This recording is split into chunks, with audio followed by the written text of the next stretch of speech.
Capítulo 11. Walter Reed en interés de la ciencia y por la humanidad. Y con la fiebre amarilla fue distinto, no hubo disputas. Todo el mundo está de acuerdo en que Walter Reed, que era el jefe de la Comisión para el Estudio de la Fiebre Amarilla, era un hombre cortés e intachable, indulgente y lógico. No cabe la menor duda de que tuvo que arriesgar vidas humanas, sencillamente porque los animales no contraen esta enfermedad. Walter Reed, 13 de septiembre de 1851 a 23 de noviembre de 1902. También es cierto que el ex leñador James Carroll estuvo dispuesto a arriesgar su vida para comprobar la teoría de Reed, que tampoco se perdía en sentimentalismos cuando se trataba de arriesgar la vida de otros para comprobar una afirmación suya que podía ser no trascendental. Todos los cubanos que fueron testigos oculares de los hechos, están de acuerdo en afirmar que los soldados norteamericanos que se ofrecieron voluntariamente como conejillos de indias para los experimentos, demostraron un valor poco común. Todos los norteamericanos que también se encontraban en Cuba en aquella época, están seguros que los inmigrantes españoles que se prestaron como conejillos de indias para las pruebas, no fueron valientes, sino ambiciosos, pues, ¿acaso no recibieron $200 cada uno en pago a sus esfuerzos? Podríamos declarar que la suerte fue demasiado cruel con Jesse Lassie, pero él tuvo la culpa. ¿Por qué no se sacudió del dorso de la mano aquel mosquito, en lugar de dejarlo que se inflara de sangre? Además, el destino ha sido benévolo con su memoria. En su honor, el gobierno de Estados Unidos ha dado el nombre de Lassie a una de las baterías de la bahía de Baltimore, y con su viuda ha sido más que generoso, pues le concedió una pensión anual de $1,500. Así pues, en la historia de la fiebre amarilla no hay discusiones, por eso es agradable contarla. Pero aparte de esto, es absolutamente necesario divulgarla, porque constituye la reivindicación de Pasteur, que por fin podrá decir al mundo desde su tumba, ya lo había dicho yo, pues resulta, que en 1926 apenas si queda en el mundo veneno de la fiebre amarilla suficiente para cubrir la punta de 6 alfileres, y dentro de pocos años no quedará sobre la Tierra la menor traza de virus. Se habrá extinguido tan completamente como los dinosaurios, a no ser que a Reed se le haya escapado algún detalle en los admirables y espeluznantes experimentos que llevó a cabo con los inmigrantes españoles y los soldados norteamericanos. La extinción de la fiebre amarilla fue obra de la gran lucha conjunta sostenida por una camarilla extraña. La inició un viejo muy singular, adornado con amplias patillas, el doctor Carlos Finlay, quien hizo una conjetura estupendamente acertada, a pesar de que como experimentador era un chambón, y de que todos los cubanos y médicos eminentes le tenían por un teórico chiflado. Lo cierto es que todo el mundo sabía exactamente cómo combatir la fiebre amarilla, aquella plaga terrorífica, pero todos y cada uno diferían en el método. Unos decían, hay que fumigar las sedas, telas y objetos pertenecientes a las gentes, antes de que abandonen las ciudades infectadas de fiebre amarilla. Otros opinaban, eso no basta, hay que quemarlas, enterrarlas, destruirlas por completo, antes de que puedan entrar en las ciudades donde no haya fiebre amarilla. También había quien recomendaba no estrechar la mano a los amigos cuyas familias estaban atacadas de fiebre amarilla, y, más allá, alguien sostenía que al hacerlo no se corría ningún riesgo. Era preferible quemar las casas donde se hubieran dado casos de fiebre amarilla, no bastaba fumigarlas con vapores sulfurosos. Pero en este mar de opiniones, tanto en América del Norte, como en la del Centro y en la del Sur, todos estaban de acuerdo, desde hacía más de 2 siglos, en un punto: cuando los habitantes de una ciudad empiezan a ponerse amarillos, a docenas, a cientos, y a tener hipo y vómitos negros, lo único que cabe hacer es abandonar apresuradamente la ciudad, porque el asesino amarillo tiene el poder de atravesar los muros, de deslizarse por el suelo, de aparecer repentinamente tras las esquinas, hasta de cruzar el fuego. Puede morir y resucitar de los mismos muertos. Después de que todo el mundo, incluso los mejores médicos, habían luchado contra este asesino, con los métodos más contradictorios imaginables, la fiebre amarilla seguía matando, hasta que de pronto se hastiaba de matar. En América del Norte esto siempre ocurría con las primeras heladas de otoño. Hasta ahí llegaban los conocimientos científicos de la fiebre amarilla, en 1900. Pero de entre las grandes patillas del Dr. Finlay, en La Habana, salía su voz que clamaba en un desierto de desprecio: se equivocan. La causa de la fiebre amarilla es un mosquito. 2. El estado de cosas en San Cristóbal de La Habana andaba muy mal en 1900. La fiebre amarilla causaba más víctimas entre los soldados norteamericanos que las balas de los españoles. No se trataba de una enfermedad que, como la mayoría, mostrase preferencia por las gentes pobres y sucias, pues más de la tercera parte de los oficiales del Estado Mayor del general Leonard Wood había muerto, y como todos los militares saben, los oficiales de Estado Mayor son los más higiénicos de todos los oficiales, además de ser los mejor cuidados. Las órdenes del general Wood habían sido terminantes. La Habana fue objeto de una limpieza a fondo, y los cubanos sucios y felices se convirtieron en cubanos limpios y desgraciados. No quedó piedra sin remover, pero todo en vano. Había más fiebre amarilla en La Habana que en los últimos 20 años. La Habana cablegrafió a Washington, y el 25 de junio de 1900 llegaba a Cuba, a Quemados, el comandante Walter Reed, con órdenes de prestar especial atención a los asuntos relacionados con la causa y prevención de la fiebre amarilla. Era una orden abrumadora, y si consideramos quién era Walter Reed, diremos que era una orden extralimitada. El mismo Pasteur se había ocupado ya de esta cuestión. Es verdad que Walter Reed tenía cierta capacidad, pero no era lo que se llama un cazador de microbios. Era, sí, un excelente soldado. Durante más de 14 años, sirvió en las llanuras del oeste y en las montañas. Fue un ángel valeroso volando en medio de las tempestades de nieve para acudir a la cabecera de los enfermos. Se había apartado de los peligros de vaciar botellas de cerveza en compañía de los oficiales, y resistido las seducciones de las noches de jolgorio dedicadas al póker. Era moralmente fuerte y apacible, pero se necesitaba ser un genio para sacar de su guarida al microbio de la fiebre amarilla. Y además, ¿en realidad hay genios apacibles? Por otra parte, la orden recibida exigía una moral íntegra, y como además Walter Reed, desde 1891, se había ocupado en algo de bacteriología, llegando a efectuar algunos trabajos de investigación en la mejor escuela de medicina, bajo la dirección del más eminente profesor de los Estados Unidos, que había conocido personalmente a Koch, era el hombre idóneo para este trabajo.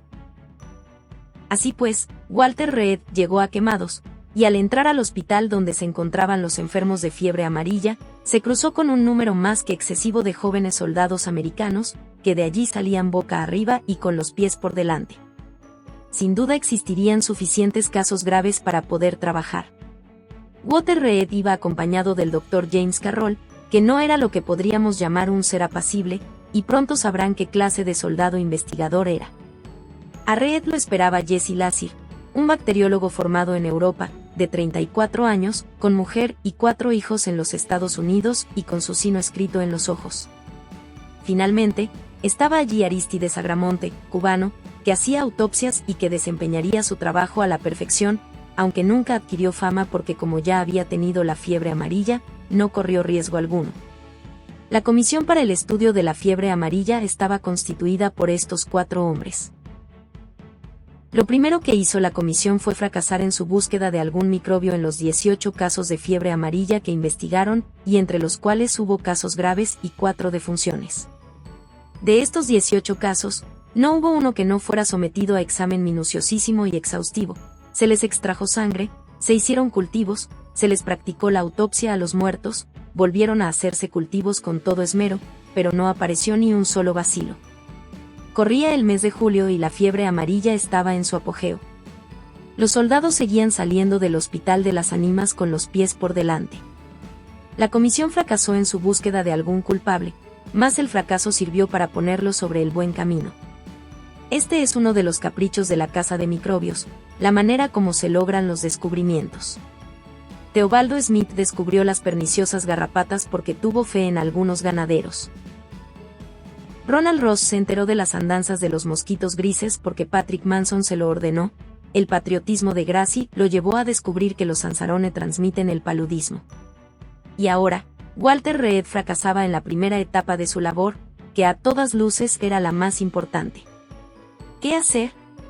No había nada que hacer, de modo que Reed tuvo tiempo para escuchar la voz de aquel teórico chiflado, el Dr. Carlos Finlay, de La Habana, que clamaba: la causa de la fiebre amarilla es un mosquito. La comisión pasó a visitar al Dr. Finlay, y este viejo caballero de quien todos se reían, y a quien nadie hacía caso, tuvo gran placer en explicar a la comisión su disparatada teoría, exponiendo las razones ingeniosas, pero vagas, que tenía para creer que los mosquitos propagaban la fiebre amarilla. Les mostró su archivo de experimentos malísimos que a nadie convencerían, y entregándoles unos cuantos huevecillos negros, como cigarros diminutos, les dijo: estos son los huevecillos, y se los entregó a Lassir, que por haber estado en Italia algo entendía de mosquitos. Lassir los colocó en un lugar caliente y se convirtieron en larvas, que a su vez se tornaron en unos mosquitos extremadamente hermosos, con unas marcas plateadas en forma de lira en el dorso. Walter Reed había fracasado, pero hay que reconocer que era un hombre de vista penetrante, con mucho sentido común, y además, como podremos ver, con una suerte extraordinaria. No logró encontrar vacilos ni aun en los casos más graves, aquellos en que los ojos aparecían inyectados de sangre, el pecho amarillo como el oro, y donde el hipo y los vómitos presagiaban la muerte. En su fracaso, Reed observó que las enfermeras que atendían a los enfermos, a pesar de estar en contacto tan estrecho, no contraían la fiebre amarilla, y no porque estuvieran inmunes, pues jamás habían contraído la enfermedad. Si un bacilo causara la enfermedad, como sucede con el cólera o con la peste, es seguro que algunas de las enfermeras caerían víctimas del mal, argumentaba Reed ante la comisión. Otras extrañas jugarretas de la fiebre amarilla fueron llamando su atención. En Quemados vio aparecer casos en la forma más extraña. En el número 102 de la calle Real, un hombre fue víctima de la enfermedad que, de un salto, dio vuelta a la esquina atacando en el número 20 de la calle General Lee, y de allí cruzó la calle, sin que ninguna de estas familias estuvieran relacionadas entre sí, y aún más, sin que nunca se hubieran visto. Es como si algo se encargara de transportar la enfermedad por los aires, dijo Reed. También había otras peculiaridades de la fiebre amarilla que fueron observadas por el norteamericano Carter. Una persona caía enferma en una casa y durante 2 o 3 semanas no ocurría nada más, pero después de 2 semanas, repentinamente, se enfermaban otros miembros de la misma casa. Esas 2 semanas parecen indicar que el virus necesita ese periodo para desarrollarse en algún insecto, le dijo Reed a su comisión. Esta lo juzgó un disparate, pero como eran militares se callaron. Así que probaremos la idea de Finlay acerca de los mosquitos, dijo Reed atendiendo a las razones arriba mencionadas, y también, y más que nada, porque la comisión no tenía otra cosa que hacer. Decirlo era fácil, pero, ¿cómo empezar? Era bien sabido que la enfermedad no se podía transmitir a los animales, ni siquiera a los monos, y se precisaban animales de experimentación para demostrar que la fiebre amarilla es transmitida por los mosquitos. En este caso se necesitaban seres humanos como sujetos de experimentación. ¿Provocar la fiebre amarilla en las personas? Se contaba con datos suficientes para saber que en algunas epidemias la mortalidad alcanzó el 85%, en otras, el 50%. Pero nunca fue inferior al 20%. Sería un asesinato. Pero aquí es donde el fuerte carácter moral de Reed vino en su ayuda. Era hombre sin tacha, cristiano, y que con toda su mansedumbre deseaba fervorosamente ayudar a sus semejantes. Si pudiera demostrar que la fiebre amarilla solo es transmitida por los mosquitos. Así que una noche calurosa, después de un día en Pinar del Río, entre moribundos, se enfrentó Reed a la comisión para decirles: si los miembros de la comisión se arriesgan primero, si se dejan picar por mosquitos que hayan chupado sangre de enfermos de fiebre amarilla, su conducta será ejemplo para los soldados norteamericanos, y entonces, su mirada pasó de Lassir a James Carroll. Estoy dispuesto a dejarme picar, contestó Jesse Lassir, que tenía mujer y 2 hijos pequeños. Cuente conmigo, respondió James Carroll, cuyo activo se reducía a su cerebro de investigador y a su mezquina paga de médico militar auxiliar. Su pasivo, en cambio, lo constituían su mujer y 5 hijos. 3. Después de esto, Walter Reed, que había sido llamado a Washington para rendir cuenta de los trabajos realizados en la guerra con España, giró instrucciones minuciosas a Carroll, Lassir y a Gramonte, instrucciones secretas y crueles si consideramos lo apacible de su naturaleza. Además, era un asunto inmoral, de falta de disciplina, porque entonces Walter Reed no contaba con permiso necesario de mando militar. Reed partió para Washington, y Carroll y Lassir se embarcaron en el viaje más borrascoso y más atrevido jamás realizado por 2 cazadores de microbios, Lassir De sus ojos se había borrado su triste sino, eclipsado por el resplandor del investigador. ¿Carroll? Carroll era el soldado a quien la muerte y los consejos de guerra le importaban un bledo. Era un cazador de microbios de alta estirpe. Lassir se paseó entre las filas de camas en que yacían los condenados, seres de caras amarillas como las hojas en otoño, hombres delirantes con los ojos inyectados. Hizo que le picasen los mosquitos plateados, y después, con sumo cuidado, ya henchidos de sangre, los metió nuevamente en sus casas de cristal provistas de pequeños platos de agua y terrones de azúcar. Aquí, los mosquitos hembras digirieron su comida de sangre de fiebre amarilla, zumbaron un poco y quedaron en espera de la prueba. Hay que recordar el desarrollo del paludismo, había recomendado Reed y Carroll y a Lassir. En esta enfermedad deben transcurrir 2 o 3 semanas para que los mosquitos se vuelvan peligrosos. Tal vez con la fiebre amarilla ocurra lo mismo. Pero no había más que mirar la cara de temeridad de Jesse Lassir para comprender que no era hombre paciente. No se sabe de dónde sacó 7 voluntarios cuyos nombres han quedado en el anonimato, por más que he tratado de descubrirlos, porque la prueba se efectuó en el mayor secreto. A él, en primer lugar, y en estos 7 hombres que quizá fueron engañados, aplicó Lassir los mosquitos que pocos días antes habían chupado sangre de enfermos de fiebre amarilla.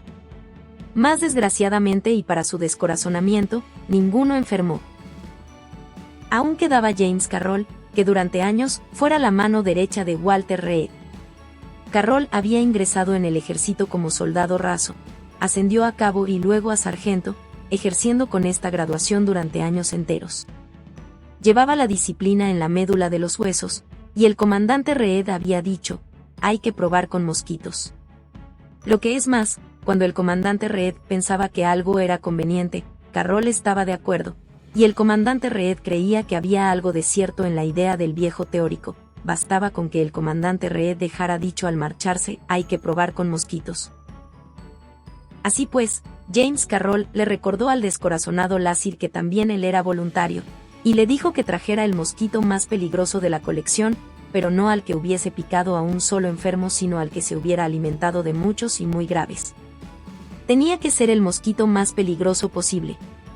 El 27 de agosto, Lassir eligió el mosquito que consideró campeón en virulencia, y este bicho, que había picado a 4 enfermos de fiebre amarilla, 2 de ellos casos severos, se instaló en el brazo de James Carroll. El soldado lo observaba mientras aquel tanteaba el terreno con su aguijón. ¿Cuáles serían sus pensamientos al verlo convertirse en un brillante globo henchido de sangre? Nadie lo sabe. Probablemente pensaría lo que todo el mundo en su lugar. Tengo 46 años, y con la fiebre amarilla, mientras más viejo se es, menos posibilidades de recuperarse hay. Tenía 46 años, mujer y 5 hijos, pero aquella misma noche escribió a Walter Reed, si hay algo de cierto en la teoría del mosquito, voy a tener un buen ataque de fiebre amarilla. Y lo tuvo. A los 2 días se sintió cansado y sin deseos de visitar a los pacientes. 2 días después, estaba realmente enfermo. Debo tener un ataque de paludismo, exclamó. Se hizo un examen de sangre en el laboratorio, pero nada encontró que indicara paludismo. Aquella misma noche, tenía ya los ojos inyectados y la cara congestionada. A la mañana siguiente Lassir lo envió al pabellón de los enfermos de fiebre amarilla en donde permaneció días y días, debatiéndose con la muerte. Por un momento pensó que su corazón había dejado de latir. Como ven, el médico auxiliar Carroll pasó malos momentos. Después decía siempre que aquellos fueron los días más orgullosos de su vida. Fui el primer caso de fiebre amarilla producida por la picadura experimental de un mosquito, repetía Carroll. También hay que mencionar a aquel soldado norteamericano llamado por aquellos investigadores desalmados XY, y cuyo verdadero nombre era William Dean, de Grand Rapids, Michigan. Mientras James Carroll sentía los primeros dolores de cabeza, hicieron que 4 mosquitos picaran a XY. Uno, el que casi había matado a Carroll, y los otros 3, bellezas plateadas que previamente picaron a 6 enfermos graves de fiebre amarilla, 4 gravísimos y 2 que murieron.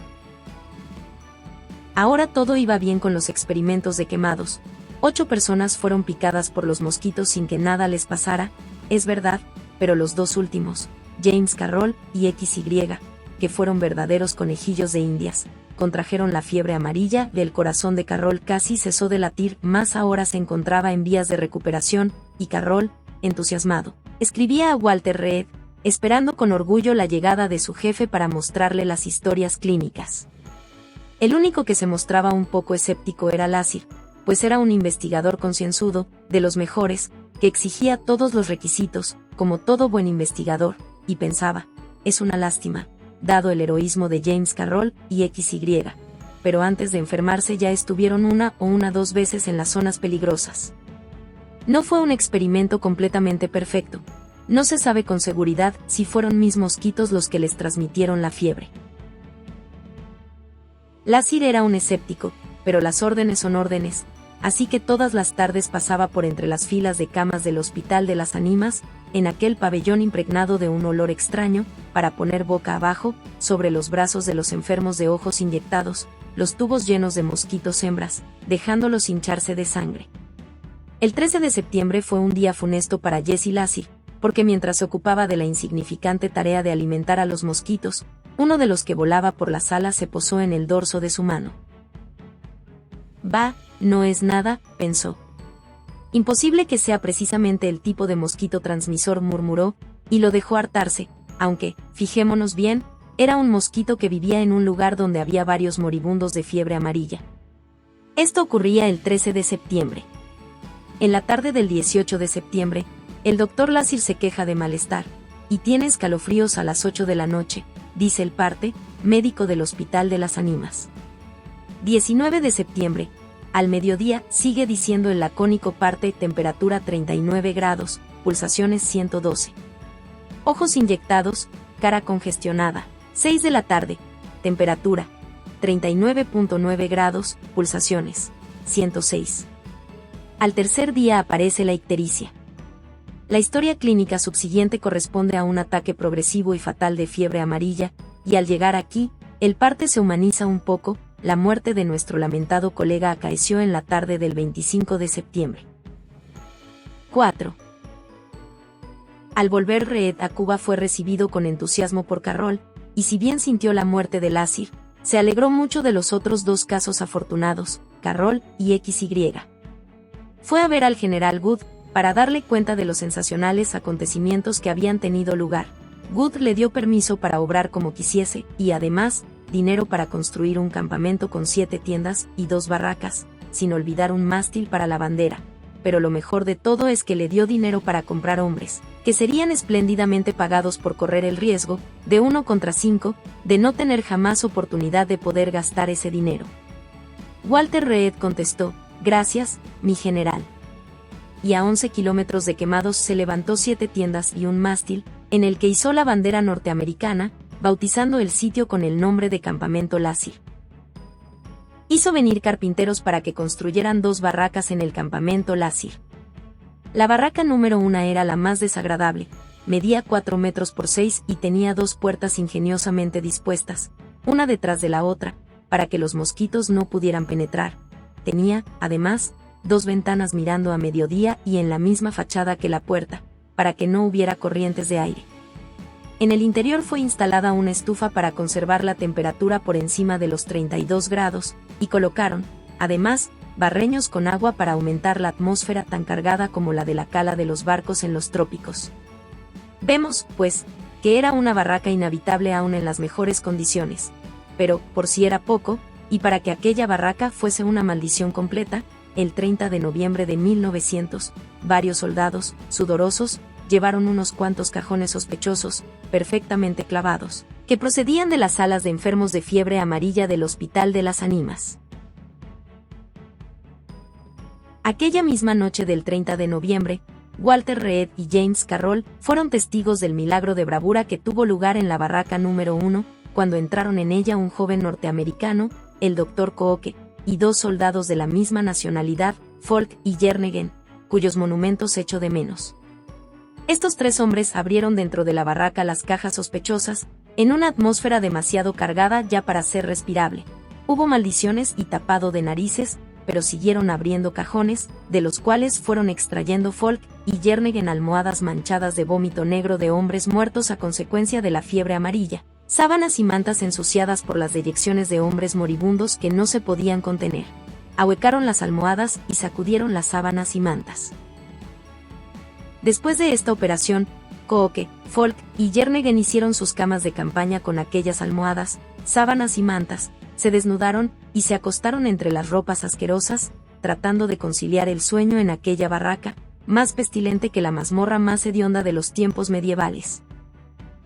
Walter Reed y James Carroll vigilaron con todo cuidado la barraca para que no penetrase un solo mosquito, y Folk, Cooke y Jernegen recibieron la mejor alimentación posible. Noche tras noche permanecieron los tres en la barraca, pensando quizá en el destino que habrían sufrido las almas de sus predecesores en el uso de aquellas ropas de cama, pensando si habría algo más que los mosquitos capaz de propagar la fiebre amarilla, aunque no fuera cosa demostrada que los culpables fuesen ellos. Después de esto, procedieron a otros ensayos aún más minuciosos. Recibieron más cajones de las ánimas, y al abrirlos, Cooke, Folk y Jernegen tuvieron que salir corriendo de la barraca. Tan espantoso era el olor que despedían, pero volvieron a entrar y se acostaron.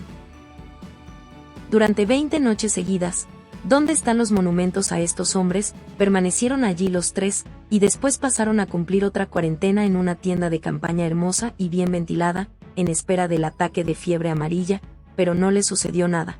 Aumentaron de peso y no experimentaron novedad alguna desagradable. Se pusieron tan contentos como si hubieran sido unos chicos, al enterarse de que 4 de los emigrantes españoles habían caído enfermos de fiebre amarilla a consecuencia de las picaduras de los mosquitos. ¡Qué demostración tan maravillosa!, dirá el lector, pero qué experimento tan cobarde. Sin embargo, aquel experimento tan cobarde no era suficientemente maravilloso para la chifladura científica de Reed, y otros 3 soldados norteamericanos pasaron a la barraca, en la que durmieron otras 20 noches entre sábanas y mantas asquerosas. Con la condición de un pequeño refinamiento, usaron los mismos pijamas que tenían puestos al morir las víctimas de la fiebre amarilla. Y, finalmente, durante otras 20 noches vivieron en la barraca número 1 otros 3 soldados, y durmieron con otro refinamiento más, sobre almohadas cubiertas con toallas empapadas en sangre de hombres asesinados por la fiebre amarilla. Ni uno solo de los 9 tuvo indicios de fiebre amarilla. Qué hermosa es la ciencia, pensaba Walter Reed al escribir. La burbuja de la creencia de que la ropa puede propagar la fiebre amarilla ha sido pinchada por el primer ensayo experimental realizado con personas. La ciencia es maravillosa, pero también es cruel, la caza de microbios sabe ser inhumana. ¿Ha sido realmente concluyente este experimento? Ninguno de los hombres que durmieron en la barraca número 1 hectárea ha contraído la fiebre amarilla, es verdad, pero ¿sabemos si tenían susceptibilidad a la fiebre amarilla? Tal vez fueran inmunes por naturaleza. Entonces Reed y Carroll, que ya habían exigido de Folk y de Jernegen más de lo que un capitán puede pedir a un soldado, inyectaron a Jernegen sangre infectada de fiebre amarilla, e hicieron que picaran a Folk mosquitos que habían chupado la sangre a enfermos graves. Ambos cayeron enfermos, con dolores dislacerantes, caras congestionadas y ojos inyectados, pero los 2 consiguieron salir del Valle de las Sombras. Gracias a Dios, murmuró Reed. Pero especialmente daba las gracias por haber podido comprobar que aquellos 2 soldados que habían pasado 20 noches hediondas en la barraca no estaban inmunizados. Warren Gladstone, Jernegen y Levi Folk fueron recompensados generosamente con $300 cada uno, lo que en aquellos tiempos era una suma respetable de dinero. Mientras estaban en vías de realización los ensayos que acabamos de relatar, John J.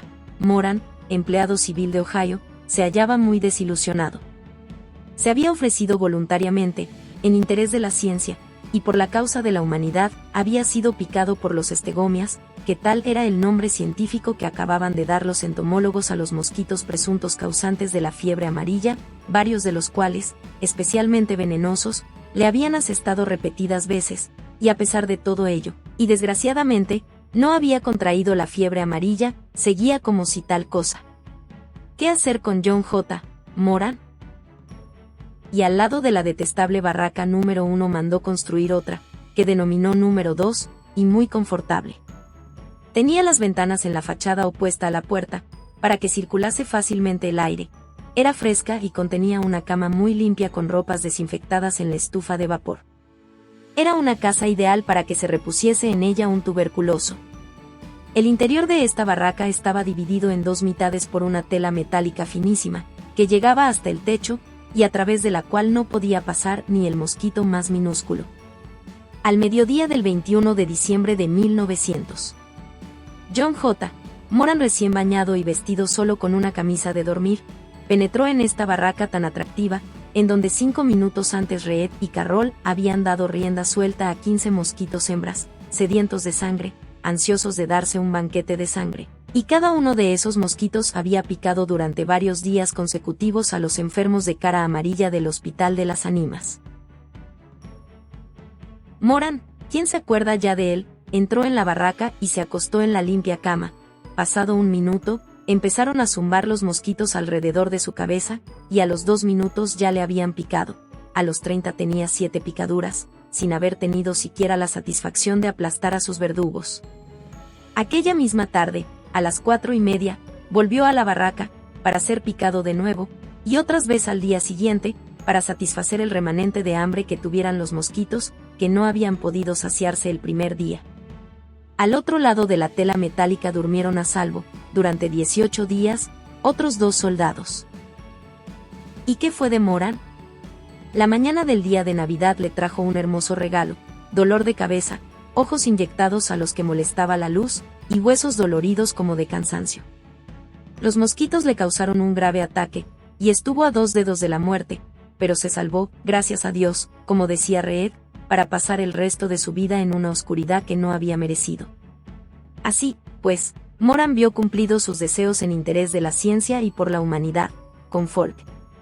Jernigan y Cooke había demostrado la salubridad de una barraca apestada pero sin mosquitos, y que, en cambio, era peligrosa una barraca confortable, limpia, pero con mosquitos. Así tuvo Walter Reed la respuesta definitiva a sus preguntas diabólicas, y pudo escribir: el factor esencial para que un edificio esté infectado de fiebre amarilla es la presencia en él mismo de mosquitos que hayan picado previamente a individuos atacados de esa enfermedad. B. Afluyeron a La Habana técnicos de todos los países. Walter Reed fue aclamado, y entre los sabios que acudieron hubo las acostumbradas discusiones solemnes, dudas y controversias.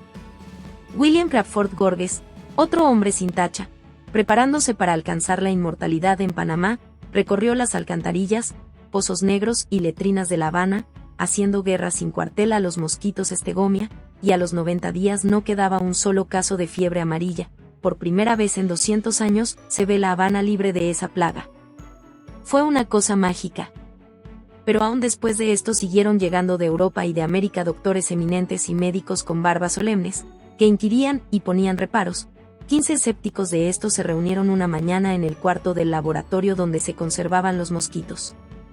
Los resultados obtenidos han sido notables, pero convendría contrastarlos y admitirlos con ciertas reservas, etcétera, etcétera. Y entonces, por un mero accidente, se cayó la tapa de gasa de uno de los locales que encerraban mosquitos, y salieron estos zumbando por la habitación, clavando los ojos llenos de maligna voluntad en aquellos hombres de ciencia tan eminentes. Adiós escepticismo. Desaparecieron las dudas, pues los eminentes servidores del conocimiento salieron huyendo de la habitación, derribando a su paso la puerta de tela metálica, en prueba vehemente de su convicción de que Walter Reed estaba en lo cierto, si bien daba la casualidad de que los mosquitos contenidos en aquel local no estaban infectados. 7. En 1902, 5 años antes de que esto sucediera, Walter Reed, en la plenitud de la vida, pero cansado, muy cansado, murió de apendicitis en medio del tumultuoso aplauso que se le brindaba desde todas las partes del mundo.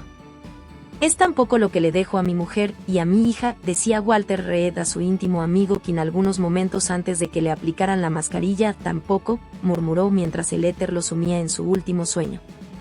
Pero podemos sentirnos orgullosos de nuestra nación y de nuestro Congreso, que le asignó una pensión de $1,500 anuales a la señora Emily Lawrence Reed, viuda del hombre que ahorró al mundo millones de dólares, sin contar el sinnúmero de vidas que salvó. Las viudas de Lassir y de Carroll recibieron la misma recompensa. Fue una amplia recompensa, claro, pues como dijo un senador, pueden ayudarse a sí mismas. ¿Y qué fue del soldado Kissinger? aquel que se sometió a la prueba en interés de la ciencia y por la humanidad. No murió de fiebre amarilla, y por fin lo convencieron para que aceptara $150 y un reloj de oro, que le fueron entregados en presencia de los oficiales y soldados del cuartel del Columbia. No murió, pero lo que es peor, a medida que iba expulsando los microbios de la fiebre amarilla, la parálisis se iba adueñando de él, y actualmente, sentado en una silla de ruedas, se pasa contando las horas en su reloj de oro. Más con todo y todo, qué suerte la suya. Por las últimas informaciones que tenemos de él, sabemos que cuenta con una buena esposa que lo sostiene trabajando de lavandera. ¿Y qué fue de los demás? Falta tiempo y espacio para ocuparse de todos, y además no sé nada de ellos. Cada uno de los miembros de esta extraña tripulación que coronó los 10 años más maravillosos de cacería de microbios, había seguido su propio particular destino. La colaboración de aquellos hombres resultó tan perfecta que en 1926, apenas si quedaba suficiente veneno de fiebre amarilla para cubrir la punta de 6 alfileres, de manera que David Bruce, el valiente luchador contra la muerte, tendría que comerse aquellas palabras suyas. Por el momento es imposible experimentar con seres humanos.